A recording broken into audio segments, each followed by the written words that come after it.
La PDVSA que voy a presentar se refiere a cifras de los años 1996 y 1997, porque en esos años PDVSA estaba adelantando un proceso de apertura petrolera, en momentos en que sus detractores la acusaban de ser una caja negra o un Estado dentro del Estado.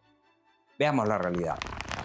Este primer gráfico nos muestra el nivel de producción petrolera de las grandes transnacionales petroleras privadas que allí aparecen comparadas con la producción de PDVSA.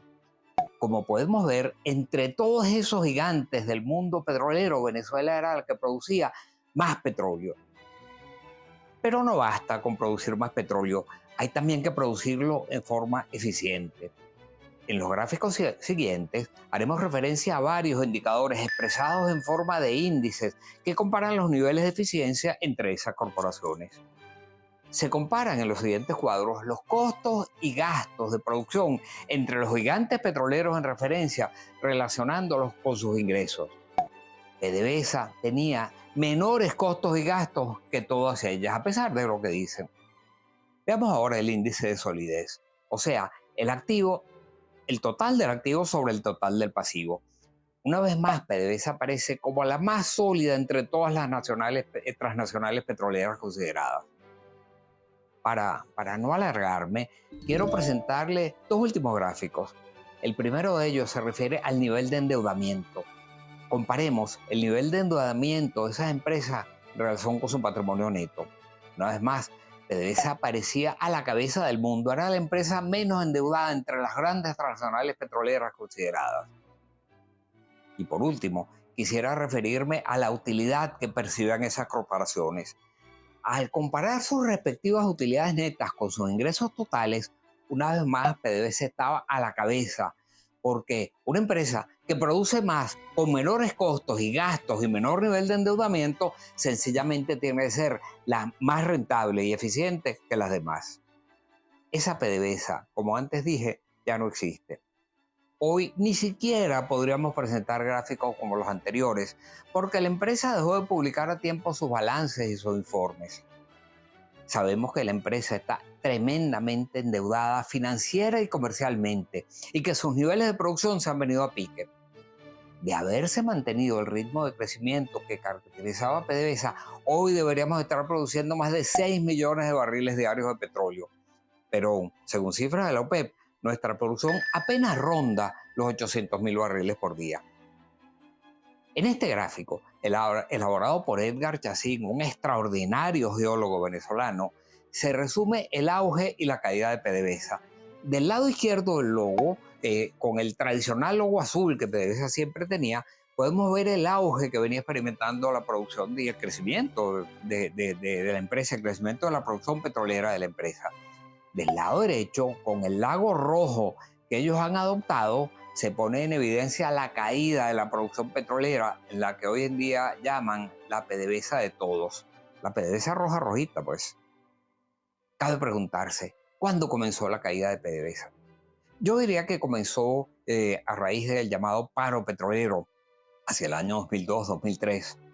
Hay todo tipo de versiones en relación con aquel paro y sus orígenes. De hecho, los trabajadores de PDVSA se plegaron a un paro que había sido convocado por Fedecámaras. Para no entrar en detalles acerca de sus causas, podemos simplemente decir que el presidente Chávez, en el momento en que presentó su informe anual y cuenta ante la Asamblea Nacional en el año 2004, afirmó con sus propias palabras que él había provocado el paro. Yo provoqué el paro. Les puse una trampa y ellos cayeron, sostuvo el presidente Chávez. Comparó a PDVSA con una colina militar a la cual había que tomar. Allí se despidieron cerca de 20.000 trabajadores, el 50% del personal de todo el personal de PDVSA, por cierto, el 75% de su nómina mayor. Y entre esos 20.000 trabajadores tenían en promedio 15 años trabajando para la industria y en consecuencia acumulaban 300.000 años de experiencia y conocimiento que fueron lanzados al cesto de la basura. Simultáneamente, se lanzaron a una política de expropiaciones de innumerables empresas de servicio que eran indispensables para el funcionamiento de la industria, a la vez que modificaron en el año 2006, por vía habilitante, sin consultar con nadie, la Ley Orgánica de Hidrocarburos. En adelante, PDVSA nunca volvió a ser la misma. Terminado el paro, La empresa fue exitosa en recuperar temporalmente sus niveles de producción, los que traía antes, pero jamás recuperó el ritmo de crecimiento de esa producción.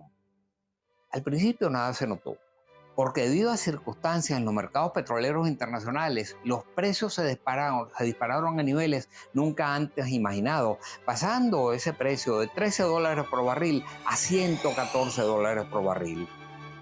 Los ingresos brutos eran tan elevados que tapaban todas las ineficiencias y también escondieron la creciente corrupción de una empresa que, junto con su personal más capacitado, también había perdido sus valores en medio de una politización progresiva y una ola de corrupción. La tragedia, sin embargo, se puso en evidencia cuando los precios del petróleo comenzaron a caer.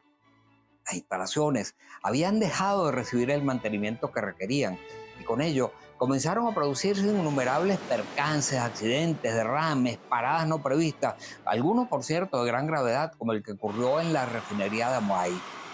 Los niveles de eficiencia se vinieron al piso y los controles y auditorías anteriores comenzaron a ser pasados por alto o bien burlados. Los elevados ingresos que se mantuvieron hasta el año 2008, cuando el gobierno cambió las condiciones de los contratos. El impuesto sobre la renta fue aumentado de un 35 hasta un 50%, la regalía de un 16/2 hasta un 30% y la participación del Estado en las empresas mixtas hasta un 60%. El resultado fue una paralización de las inversiones que dio lugar a una aguda y progresiva declinación en los niveles de producción petrolera. Adicionalmente, hay que señalar que PDVSA contaba con la propiedad total o parcial de 22 refinerías en el mundo. Hoy la situación es diferente. De las 8 refinerías con las cuales contábamos en Europa, ya no nos queda ninguna. De las 7 refinerías que teníamos en los Estados Unidos, solo nos quedan 3, pero estamos a riesgo de perderlas. Y de las 2 refinerías que teníamos en el Caribe, no nos queda ninguna. Y las 6 refinerías que tenemos en Venezuela están operando solo un porcentaje muy bajo de su capacidad. Por supuesto, se sumaron después las sanciones a partir del 2019. Sin embargo, cuando esas comenzaron, ya el daño se había provocado, ya estaba hecho ese daño.